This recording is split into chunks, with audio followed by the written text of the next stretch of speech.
건설 현장에서 사고가 끊이지 않는 데는 다 이유가 있었습니다. 충남도는 3년 전 전국에서 처음으로 건설 현장의 사고를 막기 위해 소규모 건설공사 설계 기준을 만들었는데요.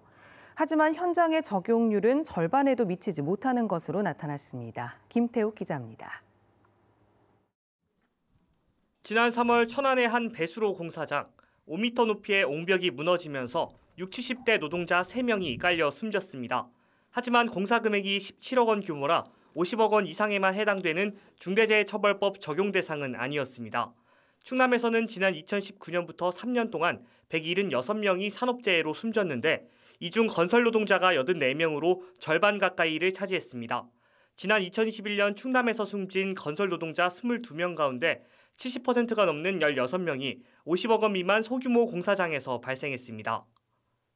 충남도는 3년 전 소규모 공사장에서 발생하는 사고들을 막기 위해 설계 기준을 만들었지만 자체 감사를 진행한 결과 15개 시군의 적용률은 절반에도 못 미치는 48.5%에 그친 것으로 나타났습니다. 특히 부여와 당지는 20%대에 불과했습니다. 이 기준에는 공사 설계 요령과 공종별 단가 산출서 등 공사비를 산정할 때 참고할 수 있는 지침이 담겨 있습니다. 업무 담당자의 업무 미숙이 일부 있었고요.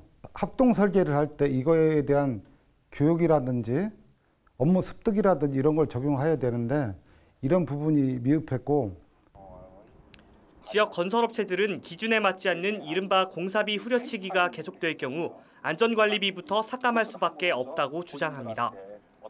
현장 관리비가 일단 타이트하게 지급돼서 어떤 그 장비라든지 사람이 분주하게 움직여야 되는 거거든요. 이게 바쁨 속에서 안전에 소홀해질 수가 있고, 내년 1월 27일부터는 소규모 사업장까지 중대재해처벌법이 적용됩니다.